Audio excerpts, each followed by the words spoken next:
Hi guys, welcome along today. I'm Lucas Rogers from the Rogers Property Group. Today I'm going to be talking about cash flow positive property.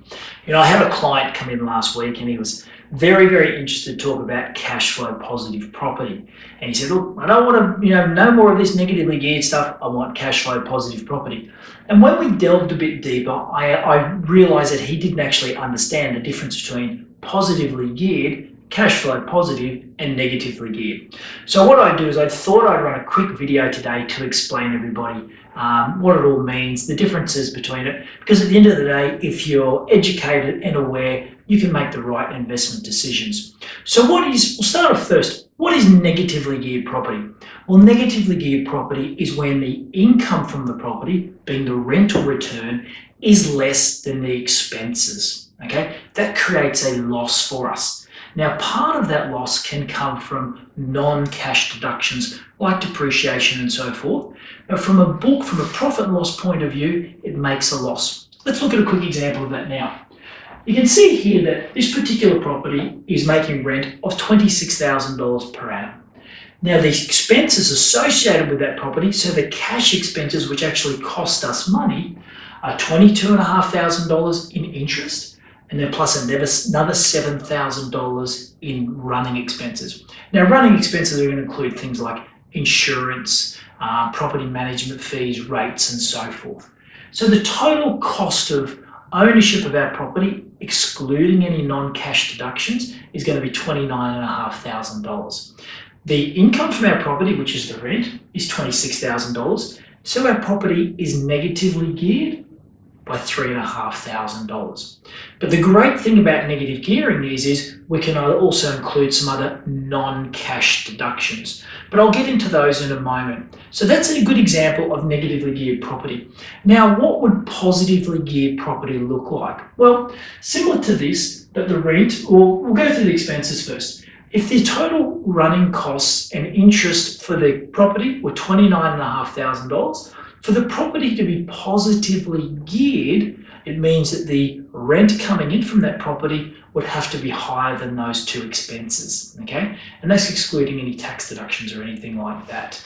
So positively geared property is generally going to be property in areas where capital growth is very much restricted. Mining towns, regional areas, some apartments and things like that are positively geared. And the reason that they're positively geared is the way that the market values the property, okay? Because they're giving they've got a higher risk rating, they get a higher yield, so they get a higher rent, but the capital growth is not generally as good. So if you want to be an investor and you think, okay, well look, I don't want my property to cost me anything, I'm young, I don't want to change my lifestyle at all, I don't want to be a slave to my investments, but I also want capital growth because I want to get wealthy, what do I do?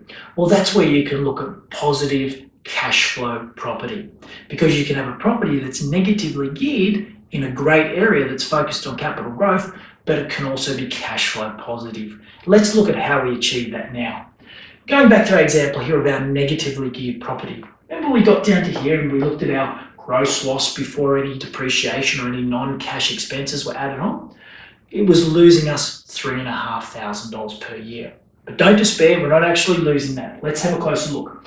What we can then do is we can then add on our depreciation expenses. Now, the great thing about depreciation expense is it's a non-cash deduction, meaning we're not actually spending any money to get our tax deduction for it. Whereas interest repayments and running costs of the property, we're actually spending $1 to save our 30 cents in tax. The great thing about depreciation, if we have a brand new property, is it's a non-cash, so it doesn't cost us anything. So let's look at that now.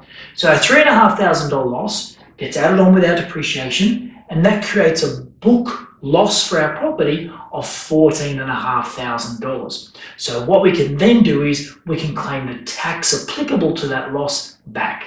How much tax are we going to get back? Well, we'll assume a 30% tax rate. So 30% or 30 cents on the dollar times our $14,500 means that we're going to get $4,350 back from the ATO. Can you see what's happening now? The property had a cash loss of $3,500, so that's what it actually cost us. But once we added back our depreciation and got our tax back, then the property actually made us $850. $3,500 loss plus our $4,350 that we got back from the ATO means the property was cash flow positive to the tune of $850. Now that figure there, $850, that's certainly not going to set anybody's world on fire or anything like that. It's not enough to live on. But what it means is that your property is not actually costing you anything to hold. And you can also buy property close to the capital cities, which is going to give you great capital growth. It's going to be negatively geared, but cash flow positive. So you can actually build wealth and it not cost you anything at the same time. It's definitely what we call the best of both worlds. I've actually done a 3-part webinar, which is located on our website, rogerspropertygroup.com.au. Please check it out. It takes a while to go through. It's in 3 different parts, but it's really a good watch and it will really educate you in the benefits of negatively geared but cash flow positive property. And the truth of the matter is most property at the moment, because interest rates are quite low and yields in the greater Brisbane area are still very, very high, is cash flow positive for you. So guys, you don't need to go out to regional areas, mining towns or anything like that to look for positively geared property, because you're going to get a reduction in your growth rate. You're better off going within a reasonable distance to the capital cities, buying negatively geared but being cash flow positive. So guys, I really hope that this video is giving you a little bit more education. And as I said, being educated allows you to make the right investment decisions for your portfolio.